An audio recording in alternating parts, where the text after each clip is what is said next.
Abre sua Bíblia, por favor, no livro do Gênesis, capítulo 2.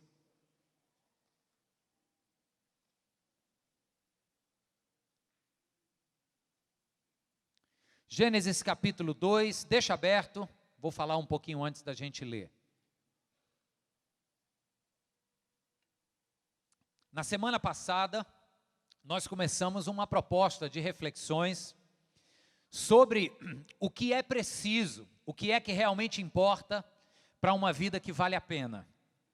Quem esteve aqui vai lembrar que a motivação para esta pergunta, esse questionamento, surgiu nas muitas idas e vindas ao hospital que eu tive ao longo do mês que passou, que está terminando agora, e a gente se depara com aquilo que é uma realidade, né, Erasmo? A morte. A gente se depara com ela e a gente diz assim, puxa vida, eu vivo tentando negá-la, mas um dia ela me pega. E aí quando é com um parente ainda, a coisa fica mais viva, não é não, Fatinha? E aí, amados, a gente imagina, puxa, se a passagem aqui de fato é relativamente rápida, relativamente porque comparado com a eternidade, o que são 80, 90 anos. Se é rápida, então o que é que precisa acontecer para que ela vale a pena? Para que eu não passe batido, para que ao partir seja simplesmente deletada a minha memória, não haja legado, não haja nada construído, não existam lembranças. O que é que precisa acontecer, o que é que eu preciso entender, que talvez eu ainda não entendi, e que é tão importante, para que eu possa olhar ao meu redor e dizer, minha vida vale a pena, está valendo a pena. E a gente respondeu esta pergunta na semana passada, sem nenhuma pretensão, sem nenhuma vaidade, a gente respondeu da maneira que eu julgo ser a maneira correta, a gente respondeu como Jesus responderia. Porque como foi que Jesus respondeu aos questionamentos da sua época? Ele olhou para a palavra. E mais especificamente, um questionamento que lhe foi feito, que poderia ter sido respondido à luz dos argumentos cotidianos que existiam ao seu redor, quando lhe perguntaram lá em Marcos 10 a respeito do divórcio, ele poderia ter dado ouvidos e sido interlocutor com dois rabinos famosos da época, um de vertente conservadora e outro de vertente liberal.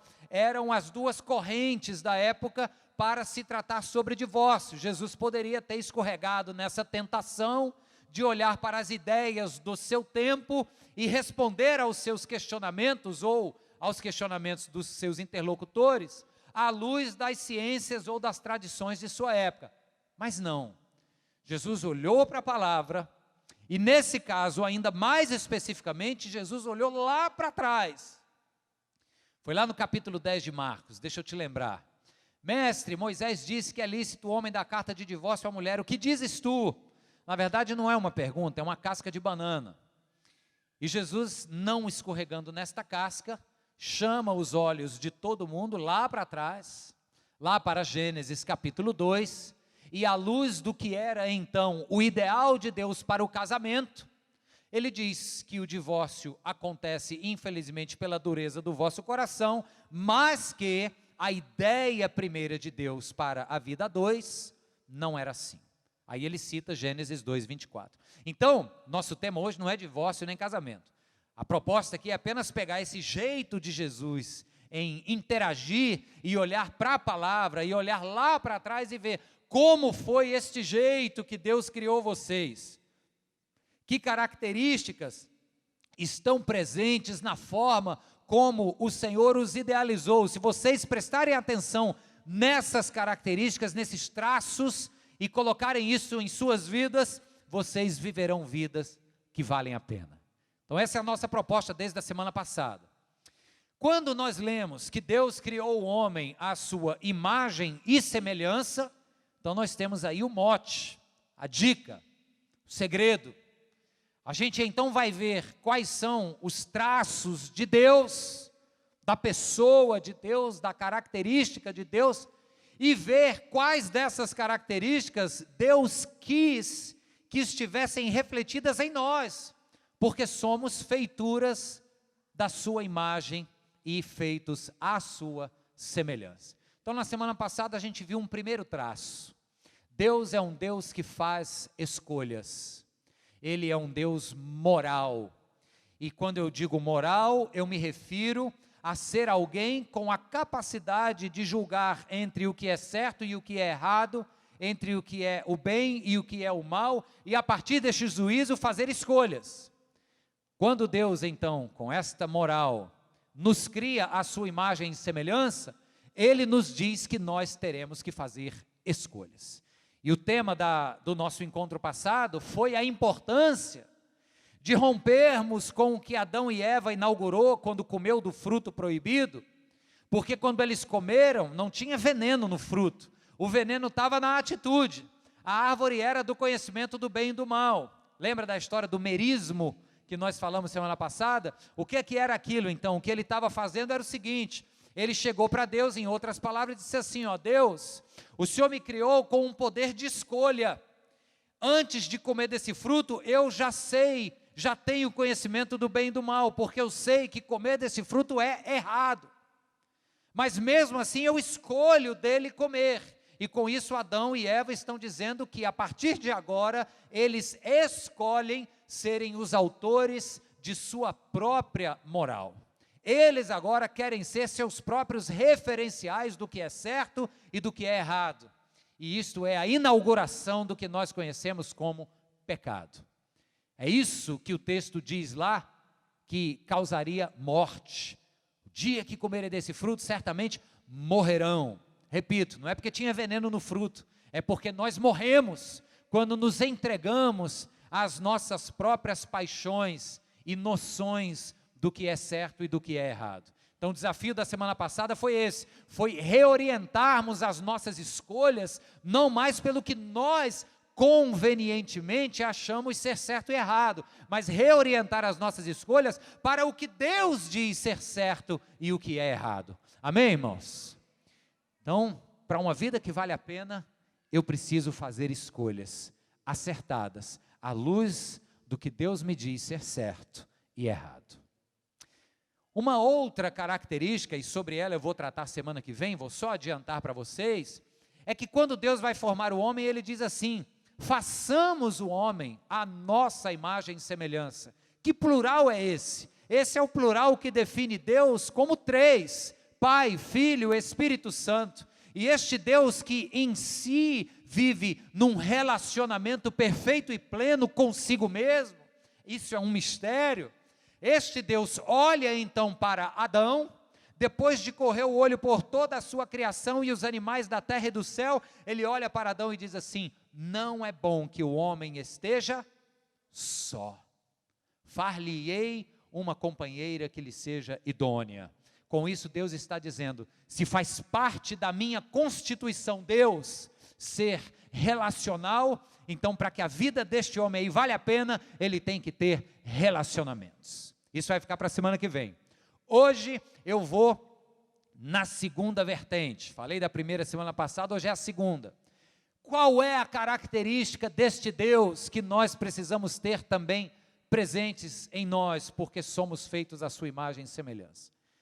E é tão simples quanto uma palavra só, e nós acabamos de cantar aqui: Espírito. Deus é Espírito. Deus não se resume à matéria, portanto o homem jamais estará plenamente satisfeito apenas com a matéria. Os Titãs cantaram isso numa música quando eles disseram: a gente não quer só comida, a gente quer comida, diversão e arte.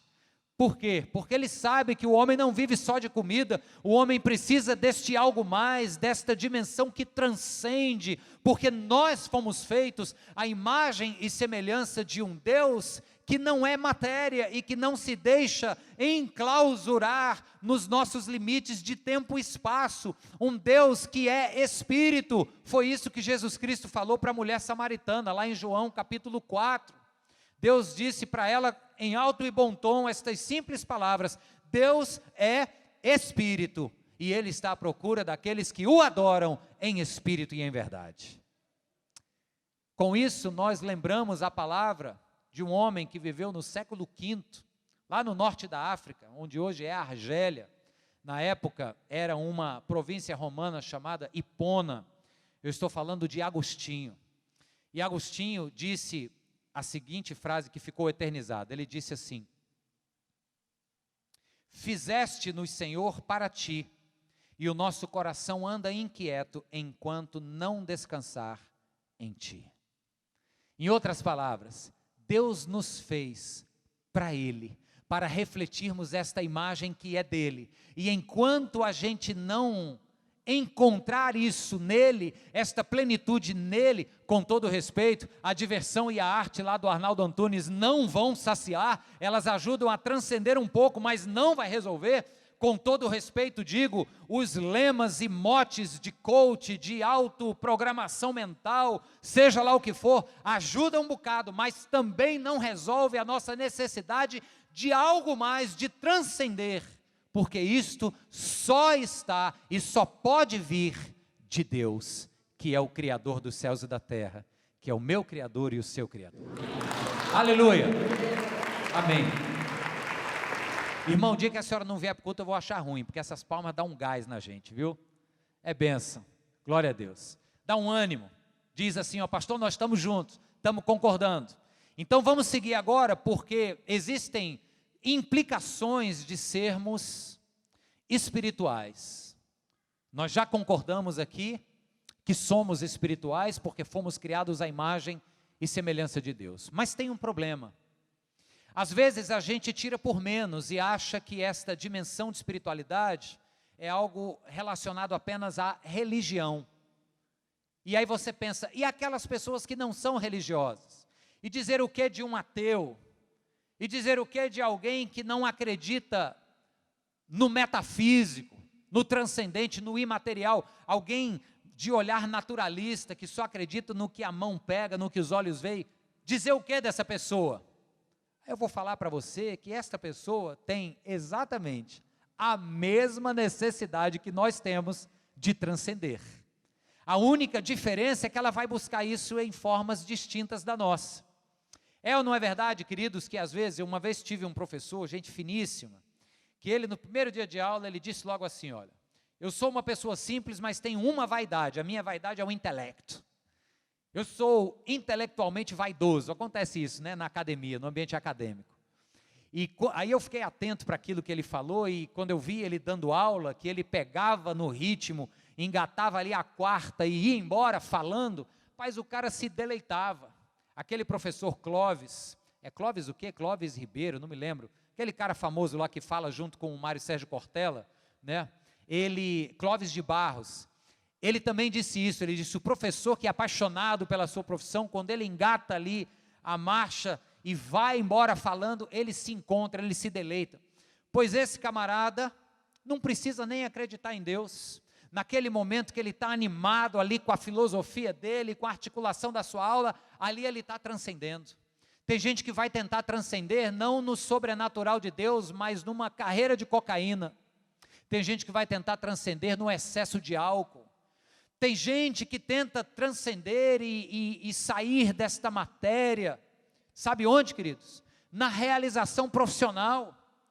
Acham que a vida só vai ter sentido e só vai alcançar níveis estratosféricos de plenitude se forem o top de suas carreiras e profissões.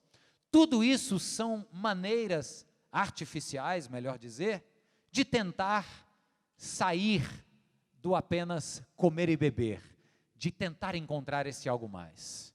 Tem gente que faz isso com sexo, tem gente que faz isso com relacionamentos amorosos de quaisquer ordens. Mas como disse Agostinho, como disse também Dostoiévski, novelista russo, o ser humano vai rodar, rodar, rodar e vai buscar. E ele só vai achar quando ele se encontrar com o seu Criador. Se você crê nisso, diz amém. É por isso que nós estamos aqui, diga-se de passagem. Nós estamos aqui hoje, não é só porque é domingo, não é só porque está no horário de culto, claro. Isso é uma função social que a igreja desempenha. A gente entrou num acordo de que todo domingo, 6 da tarde, estaríamos juntos. Mas, por favor, não ache que você só vai transcender quando vier para cá. Você se relaciona com o Espírito em todo e qualquer lugar onde você vai, porque Ele habita em você. E aqui nós chegamos num ponto importante.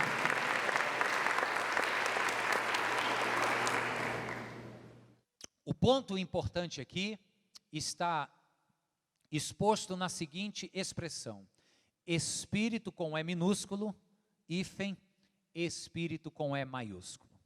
Isto é uma relação. A relação Espírito-Espírito é isso que eu estou chamando aqui de transcendência, é o que nós precisamos. Nós só vamos encontrar plenitude, nós só vamos olhar ao nosso redor e começar a perceber que a nossa vida está valendo a pena, se esta relação Espírito-Espírito estiver acontecendo. Se eu tiver plena consciência de que o Espírito de Deus se relaciona comigo, e eu com Ele. Existe um filósofo judeu chamado Martin Buber, e ele tem uma linha de pensamento muitíssimo interessante, onde ele fala da relação eu-tu. E ele diz que o ser humano encontra enorme realização quando o ser humano se relaciona com o outro numa proposta tão legítima, tão profunda e tão sincera, que ele consegue se doar ao outro e receber do outro a doação de si próprio. O Martin Buber chama isso de eu-tu. Esta relação é muito importante, mas nem de perto ela é tão preenchedora quanto a relação Espírito-Espírito. Está claro, queridos? É isso que nós precisamos. Então, o texto que eu vou ler agora, aí vocês dizem assim, vixe, estava só na introdução? Estou nada, ainda vou ler o texto depois é que vem a introdução. Porque hoje o papo é bom e o chumbo é grosso. A papa é boa. Porque, queridos, nós não estamos aqui para brincar de crentes. Nós estamos aqui para crescer no conhecimento da palavra de Deus. Amém. Amém. Abre aí então Gênesis 2, verso 7. Como eu disse que a papa é grossa, então não vai ser só um texto, serão 3. Então eu vou ter pena, vou dizer o seguinte, abre só em Gênesis, os outros 2 eu vou publicar ali e a gente vai ler. Primeiro é Gênesis 2, 7.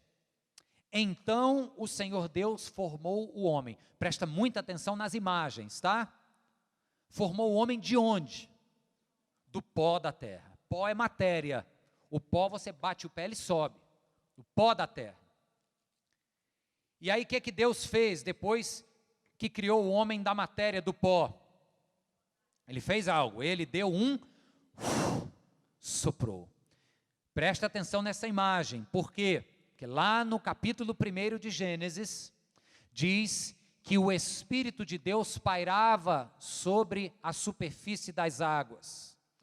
O Espírito de Deus aí é uma palavra hebraica chamada ruar.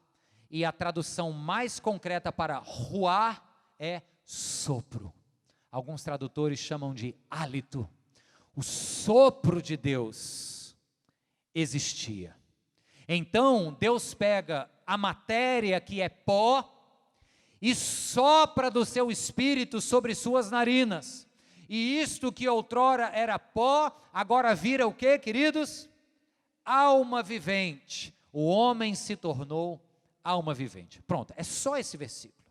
Nesse momento aqui, nós estamos vendo que na constituição humana, na sua existência primária, Deus pega algo que se satisfaria apenas com comer e beber, pó, matéria, coloca dentro dele do seu ruar, e este sopro divino faz dele agora muito mais do que apenas matéria, muito mais do que apenas um animal que se satisfaria pelos apetites do seu próprio ventre, faz dele agora alma vivente, alguém que vai rodar, rodar, rodar e só vai se encontrar no encontro com o Criador. Não é à toa que a Bíblia diz que ao cair da tarde, o Criador vinha saciar este encontro com Adão no jardim. Repare que o Gênesis é um livro cheio de símbolos belíssimos, e esse encontro no cair de tarde era o anseio último do homem sendo satisfeito. Que maravilha, queridos. Esse é o primeiro texto. O próximo está no livro do profeta Joel, capítulo 2, versos 28 e 29. Acompanhe a leitura.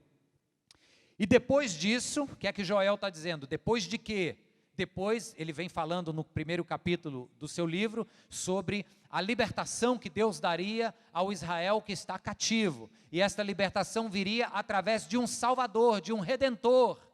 Então ele diz, depois que isso acontecer, depois que houver a redenção, aí ele diz, derramarei do meu espírito sobre todos os povos. Queridos, esta palavrinha aí, todos, tem uma importância tão espetacular, porque se não fosse todos, o texto seria entendido como sendo apenas para os judeus, mas é para todos os povos, e é por isso que nós estamos aqui hoje. Então derramarei do meu espírito sobre todos os povos, os seus filhos e as suas filhas profetizarão, os velhos terão sonhos, os jovens terão visões, até sobre os servos e servas eu derramarei do meu espírito naqueles dias. Essa é uma promessa.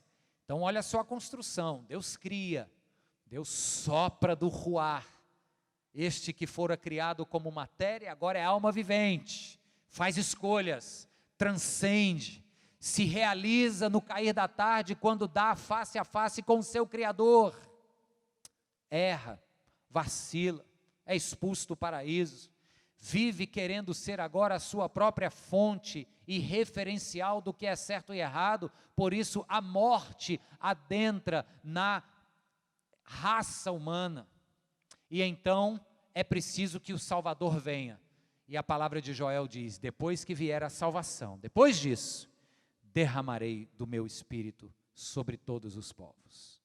E esse texto se cumpre então no terceiro e último texto que eu vou ler, que está no livro de Atos dos Apóstolos, capítulo 2, este te é bem conhecido, porque é o relato do que acontece na festa do Pentecostes. E diz assim, chegando o dia de Pentecoste, uma festa judaica tradicional, prerrogativa que os judeus migrassem ali, peregrinassem para Jerusalém, então está todo mundo reunido lá, estavam todos reunidos num só lugar, de repente veio do céu um som, e esse som era o quê? Olha a imagem aí voltando, ó. O som de um ruar, de um vento, podia ter sido o som de uma orquestra, podia ter sido o som de trombetas de anjo, mas não é à toa, e não é sem intenção, que Lucas registra aqui, que o som que veio, relatos da época, era de um vento.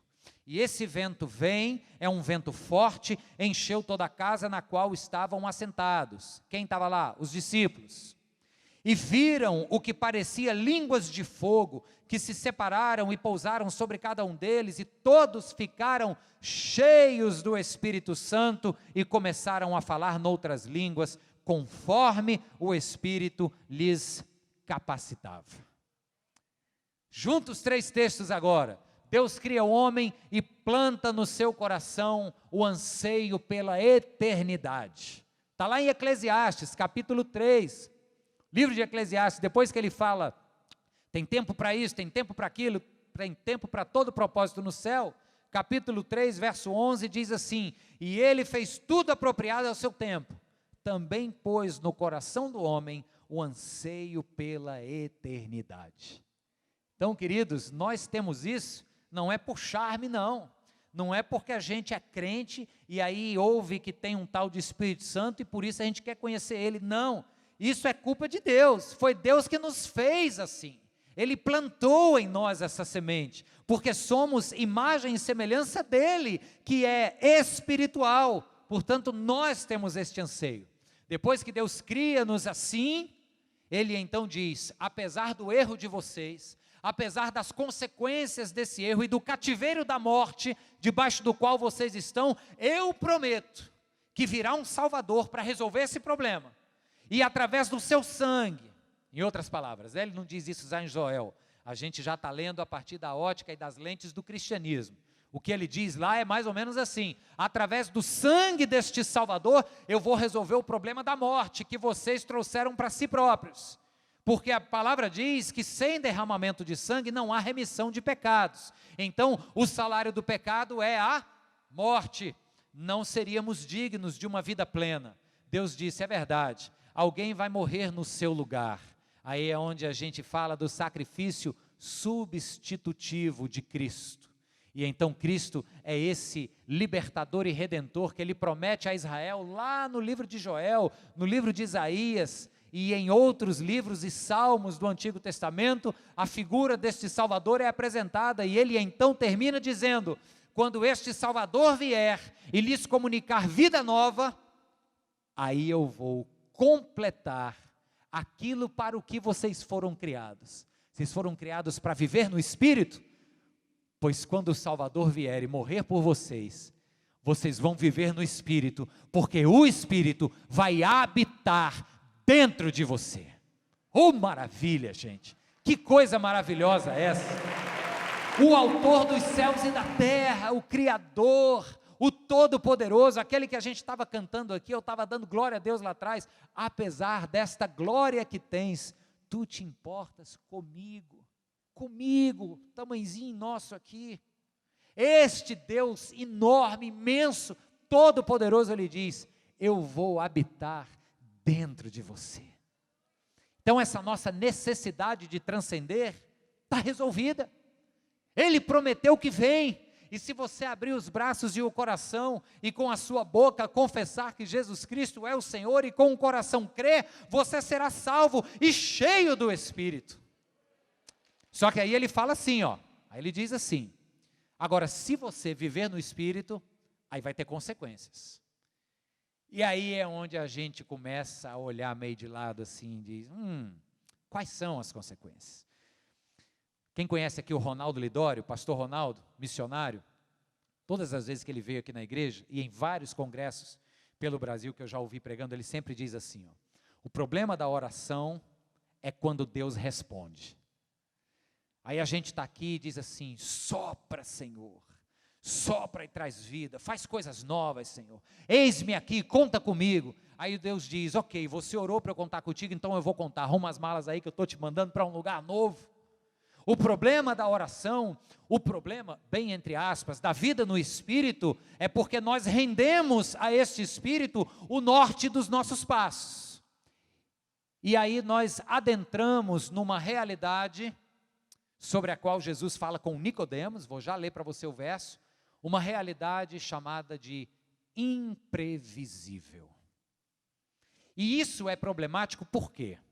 Porque naturalmente nós não gostamos de correr riscos. Naturalmente a gente não gosta que outros definam por nós os nossos rumos. É ou não é verdade? Aqui não precisa ser egoísta, não precisa ser teimoso, isso é natural nosso.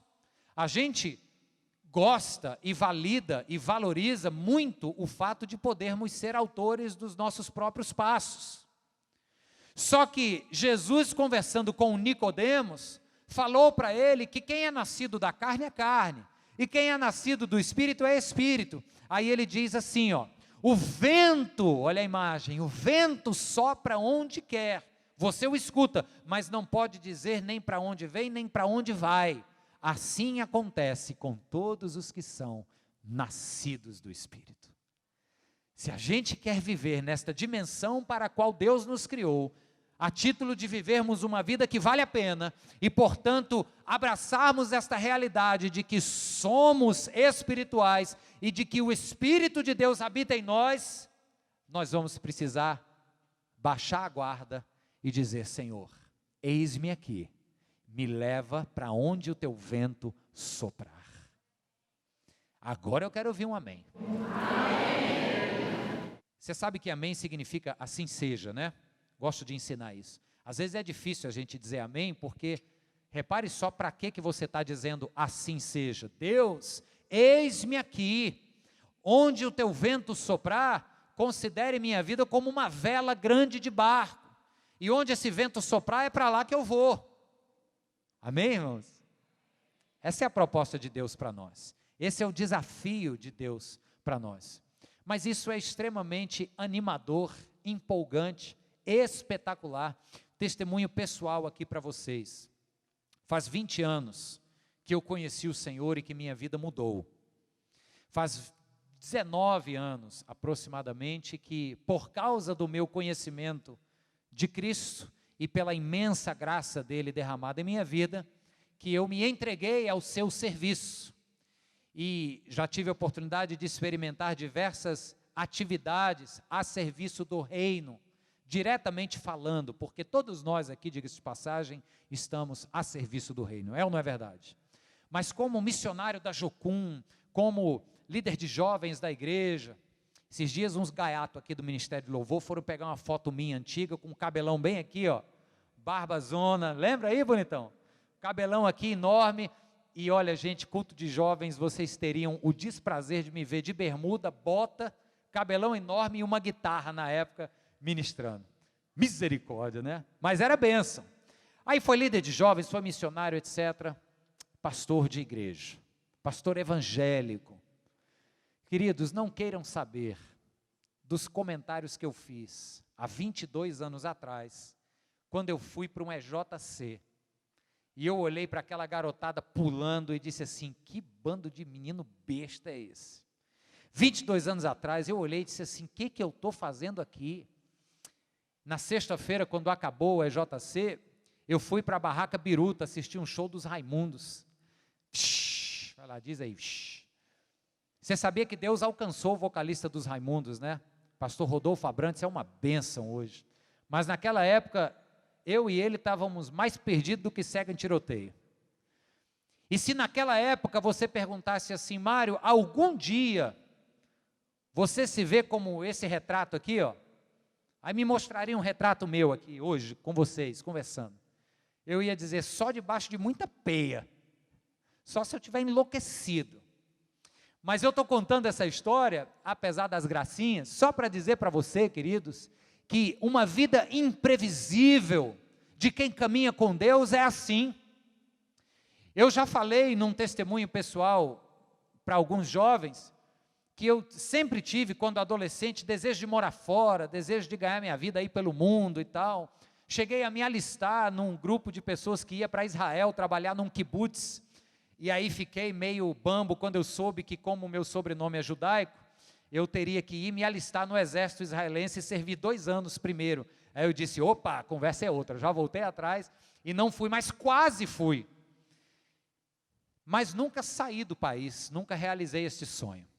Só que por causa desta vida imprevisível de Deus, por causa de um dia a graça do Senhor ter me alcançado, me colocado de joelhos, e a minha vida ter se rendido ao senhorio de alguém que chegou para mim e disse assim, Mário, a partir de agora, os teus dias são responsabilidade minha, segue e se pareça comigo, e o resto deixa que eu resolvo. A partir de aí, queridos, vocês conhecem um pouco da minha história, já viajei um bocado, já morei fora mais de uma vez, não que isso encha os olhos, porque vocês sabem, não há vaidade no que eu estou lhe dizendo, eu estou apenas querendo dizer que com o Senhor, não sendo dono e não tendo a palavra final dos meus dias, a minha vida tem sido muito mais animada, cheia de surpresas e graças a Ele, uma vida promissora que vale a pena, em nome de Jesus. E é assim que eu quero que a sua vida seja, aleluia. Por isso nós estamos aqui, queridos, literalmente cuspindo saliva aqui, para que você entenda que Jesus não morreu na cruz, para que você viva uma vida medíocre.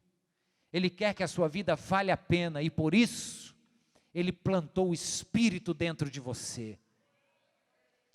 E para terminar, te disse que há consequência da imprevisibilidade, mas também há uma outra consequência. E essa é ainda mais desafiadora. É a consequência da generosidade. Explico. Quem vive no Espírito necessariamente precisa se tornar uma pessoa generosa. Deus disse que o fruto do Espírito é amor. Quem vive no Espírito experimenta generosidade no amar. Você vai ver isso desde Deuteronômio, Provérbios está cheio do que eu vou te dizer agora. Jesus no Sermão do Monte falou um bocado de vezes isso, e as cartas de Paulo também falam muito. O quê? Que quando a gente ver alguém em necessidade, a gente não só tem que ajudar, a gente tem que exceder as expectativas e as necessidades. Teu irmão está precisando de 10, dê para ele 8, e os 2 você dá de 2 vezes. Não, irmão, dê para ele 20, abençoe, mostre que o Deus que se deu na cruz do Calvário para você, te ensina a ser alguém que se doa para o outro. Lá no livro de Deuteronômio, no capítulo 15, tem uma passagem muito preciosa, que fala, amados, sobre o trato que o povo teria com escravos. O escravo naquela época é diferente. O escravo naquela época não era aquele afrodescendente que vivia debaixo do chicote e que era considerado menos que gente. Não. O escravo naquela época, via de regra, eram servos que contraíram dívidas e que, como forma de pagamento desta dívida, ofereceram o seu trabalho escravo para um senhor. Só que tinha uma lei, existia uma legislação ao redor desse modus operandi aí, que era a seguinte: este camarada vai trabalhar para você como escravo por 6 anos, no 7º você vai liberar. Isso Moisés diz para o povo. Aí eu peguei aqui a partir do verso 14, depois você lê lá, Deuteronômio 15, do 12 ao 15, mas no verso 14 diz assim, ó: quando você o liberar, não mande ele embora de mãos vazias. Aí ele continua: dele com generosidade dos animais do seu rebanho, do produto da sua eira, ou seja, do que você colher e juntar na eira, dá para ele, dá também do seu tanque de prensar uvas, dele conforme a bênção que o Senhor, o seu Deus, lhe tem dado. Lembre-se, isso aqui é chave, lembre-se que você também foi escravo um dia no Egito, e que o Senhor, o seu Deus, o redimiu. Tudo muda, irmãos, quando a gente lembra quem nós éramos e o que Jesus fez por nós. No reino de Deus, de pessoas cheias do Espírito, não há lugar, perdão a expressão, para suvinagem, pão-durice. No reino de Deus, pessoas cheias do Espírito, não existe lugar para gente que fica fazendo conta de quanto vai dar, quanto não vai dar, se pagou, se não pagou. Claro, você tem que ser responsável com o seu recurso. Não é isso que eu estou falando.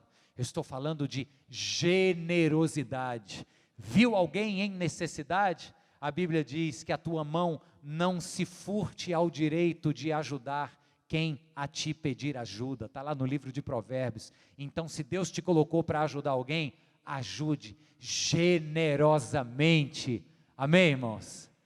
Testemunho rapidinho para vocês. Ontem nós tivemos uma reunião fantástica com centenas de pessoas que servem nos diversos ministérios da igreja, líderes de pequenos grupos, vários voluntários. E eu estava contando para eles como viver nesta dimensão do reino de Deus é empolgante. E eu falei para ele que nós terminamos o ano agora com um saldo negativo nas contas da nossa associação. Por que ficou negativo? Não sei. Talvez as pessoas usaram o 13º para outras coisas, não sobrou dinheiro para o boleto. Talvez o povo se assustou com o preço do IPTU, do IPVA, do material escolar, da farda, e não sobrou dinheiro para apadrinhar a criança. Terminou no negativo. E como é de praxe, quando a conta não fecha, a igreja chega junto e faz um adiantamento para a nossa associação. E esse adiantamento é apenas para que a associação possa ir atrás dos seus padrinhos e reativar aqueles parceiros financeiros que estavam, vamos colocar bem light assim, adormecidos, certo? Então a gente ia fazer o adiantamento. E era um valor bastante expressivo. À luz da nossa folha, era um valor expressivo. E no dia, meu irmão, no dia que o financeiro me ligou dizendo: pastor, quanto é o cheque para eu preparar aqui? Eu disse assim: espera aí que eu vou entrar em contato aqui com o tesoureiro lá da associação para perguntar. E quando eu abri o WhatsApp, chegou uma outra mensagem do WhatsApp dizendo assim: meu irmão, fechei o ano da minha empresa e acertei o compromisso com a Benj, e estou depositando X reais, e era R$2.000 só a menos do que a gente precisava, mas deu para pagar toda a folha, e ficou faltando pouquinha coisa, e o glória a Deus foi imenso.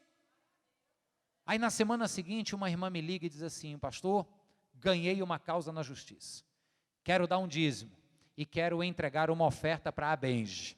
Como hoje é segunda-feira e o culto só vai ser domingo, gostaria de lhe entregar o cheque com a descrição do que vai para onde. Eu digo: pois não, minha irmã. E quando ela me deu, tinha quase 4 vezes mais aqueles 2.000 que era para a Benj. Então esse é o Deus que a gente serve. Aí ontem na reunião contei essa história. E quando eu contei essa história, eu disse assim: aí, queridos, o ano virou bacana, verde, que é verde não, azul, virou azul, e aí chegou no final de janeiro agora, novos impostos, novos tributos, novas legislações ali, rescisão de um funcionário para pagar, apertou de novo. Aí eu só compartilhei e disse o seguinte: você acha o quê? Que eu tenho algum direito de perder 1 minuto de sono agora porque apertou de novo a conta? Que nada, vamos descansar, vamos fazer por onde, vamos correr atrás de outros padrinhos e Deus vai dar o jeito dele. No final da conta, o tesoureiro chegou para mim, no meu pé do ouvido, e disse assim: pastor, um irmão chegou para mim e já quitou aquela dívida, bola para frente. Glória a Deus. Esse é o Deus que a gente serve, irmãos. Este é o seu reino, feito de pessoas cheias do Espírito, que porque residem com o Espírito Santo em si, não podem entregar-se a nada menos do que uma vida generosa. Quem ama é chamado para amar generosamente. E eu vou encerrar agora, porque eu ainda quero louvar, ainda tem avisos, mas eu preciso fazer isso. Eu quero te dizer que vida no Espírito só acontece para quem se converteu. Quem não tem Jesus Cristo como Senhor de sua vida, não tem vida no Espírito. Vai buscar religião, vai buscar um centro e levanta grande, em missa, em culto, em centro espírita, em seja o que for, mas não vai ter esta plenitude da qual estamos falando, a relação Espírito-Espírito. É apenas para aqueles que um dia abriram suas bocas e confessaram a Jesus como seu Senhor, abriram seus corações e acolheram a verdade de que Ele é o Redentor. Apenas para esses. Então eu não posso deixar você ir embora hoje sem dar esse passo e sem tomar essa decisão. E dizer: Deus, é verdade, eu estou aqui há um bocado de tempo, mas eu hoje preciso entregar o meu coração definitivamente. Vou fazer então 2 perguntas. A primeira é essa: é quem está aqui que quer entregar sua vida a Jesus Cristo, mas entregar mesmo. E eu vou dizer para você que muita coisa vai mudar. Meus problemas vão acabar e tudo vai ser uma maravilha, como o pastor está dizendo, eu vou ter dívida, nos 45 do último tempo alguém vai lá e paga. Negativo, meu amigo, não vai mudar não, de algumas maneiras vai até piorar, as tribulações aumentam, é ou não é verdade, queridos? Mas o que muda é a paz que excede o entendimento, que habita na sua vida e que te faz descansar nos 45 do segundo tempo. É o meu convite para você agora. Primeiro, quem está aqui e quer entregar a sua vida a Jesus Cristo. O segundo convite que eu vou fazer, o Ministério de Louvor já pode subir aqui, nós vamos cantar. O segundo convite que eu vou fazer é o seguinte: pessoas que estão aqui, mas que hoje se dispõem a serem honestas o suficiente, presta atenção, é preciso agora honestidade e coragem para dizer a Deus assim, estou frio. Aceitei Jesus, fiz isso, fiz aquilo, já fui e vim várias vezes, sento e levanto um bocado de vezes, sou membro da igreja há 30 anos, seja o que for, mas admito, esfriei. Essa vida no Espírito aí que está sendo falada, faz muito tempo que eu não sei o que é. Irmãos, Deus está aqui, e se Ele está aqui não é pouca coisa, Ele quer fazer algo novo na sua vida. E quem sabe você veio para cá hoje, para que neste momento você assuma um novo compromisso de dizer: Deus, acende o fogo em mim, Senhor, reacende esta chama no meu coração, não me deixa acomodar-me com a mediocridade de uma vida religiosa, faz de mim alguém em chamas, inflamado pelo Teu Espírito, usa-me de maneira imprevisível e poderosa, enche-me da Tua generosidade, enche-me do Teu Espírito mais uma vez. Então eu vou pedir que você não se preocupe com quem está olhando, pouco importa o que vão achar, já eu vou pedir que você fique de pé, e aí por isso que eu digo que é coragem, porque o sujeito levanta e diz assim: quer dizer que ele estava frio, puxa, nem sabia, não importa, nós não estamos nem aí para isso, é você e Deus. Primeiro eu gostaria que levantasse a sua mão no seu lugar, aqueles que estão aqui hoje dizendo: eu quero entregar a minha vida a Jesus Cristo, eu entrego minha vida a Jesus Cristo. Deus te abençoe, querido, Deus abençoe você, Deus abençoe você, Deus te abençoe, Marcelão, Deus te abençoe, querido.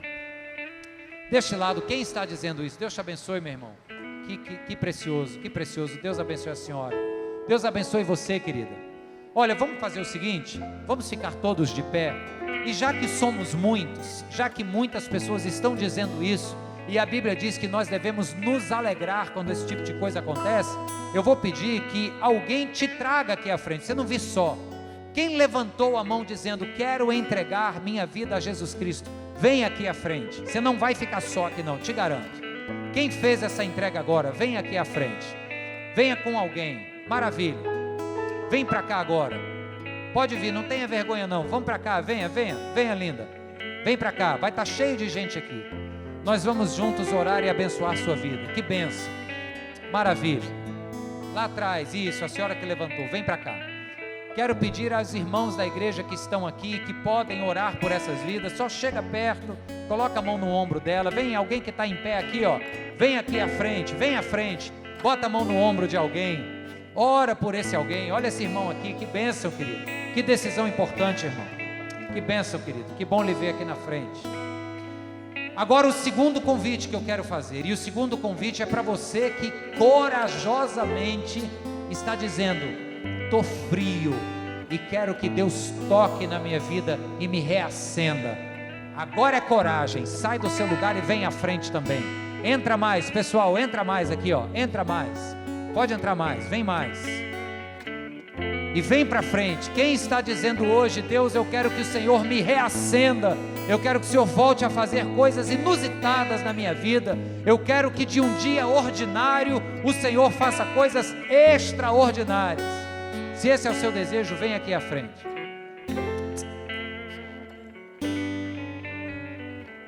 O refrão diz assim, ó: quando o vento soprar, tudo vai se mover, tudo volta ao lugar. Quando o vento soprar, quando o vento soprar, o vento do Senhor sopra na sua vida agora. Oh, maravilha! tudo volta ao lugar.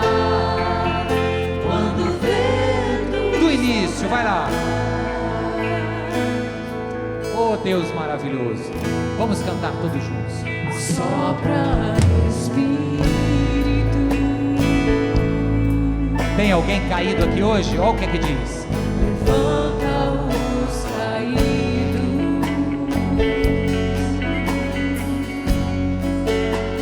restaura as feridas, as dores antigas, vem pra curar. Esse é um momento de cura. Esse é um momento de cura. Creia nisso. Sopra Espírito, Trazendo o quê? Vida em abundância. trazendo vida.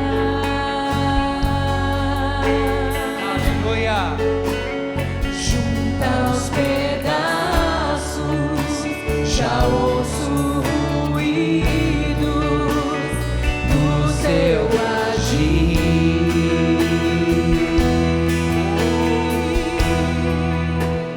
Faz levantar. Faz levantar o vale. Ele é o Deus que põe de pé. Põe de pé os ossos secos com teu poder.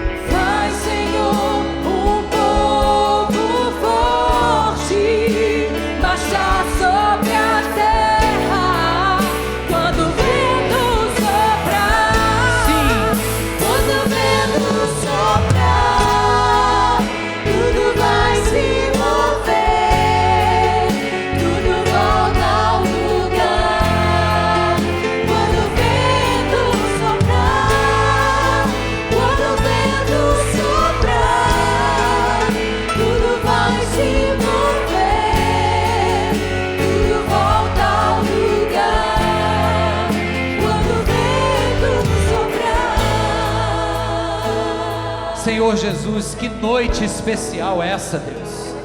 Quem somos nós, Senhor, para estarmos aqui, ó Deus, convidados pelo Senhor para experimentar algo assim? É o céu na terra nesta hora, Deus. Deus, a tua palavra nos diz que há festa no céu quando um pecador se converte. Quanto mais agora, Senhor, que alegria não deve estar acontecendo agora entre os anjos, porque o teu Espírito está movendo e vida nova está tomando lugar aqui hoje. Vida nova. Eis que as coisas velhas passaram e tudo se faz novo. Novo, novo. O que é velho ficou, agora é novo. Não há mais condenação para os que estão em Cristo Jesus. Uma salva de palmas a Ele. Ele é o autor e consumador da nossa fé. Glórias, glórias a Ti, Senhor. Glórias a Ti, Deus. O Teu povo te aplaude, Deus. O Teu povo celebra o Teu Espírito presente. Quando o vento soprar, tudo vai se mover, tudo volta ao lugar. Quando o vento soprar, quando o vento soprar, tudo vai se mover, tudo volta ao lugar. Quando o vento Senhor, eu ainda oro, Deus, eu ainda peço por estas pessoas que de maneira corajosa romperam, meu Deus, a vergonha de serem julgadas e estão admitindo aqui na frente, Senhor, que precisam de uma experiência nova, algo que lhes renove a fé, algo, ó Deus, que lhes acenda a paixão missionária, a paixão pela oração, a paixão, ó Deus, por tempos de intimidade fervorosa com o Senhor. Deus, esta é a vida que vale a pena, Senhor. Se for com ou sem dinheiro, pouco importa. Se for de maneira casada ou solteira, pouco importa. Deus, o que importa é quando o Senhor move em nossos corações. E é por isso que nós estamos aqui também para Te agradecer pelo renovo que o Senhor está dando a estas vidas e pelas histórias novas que eles terão para contar, pelo extraordinário que o Senhor vai fazer a partir de um dia como outro qualquer. Louvado seja o nome de Jesus. E a igreja diz amém, amém e amém. Glória a Deus, glória a Deus.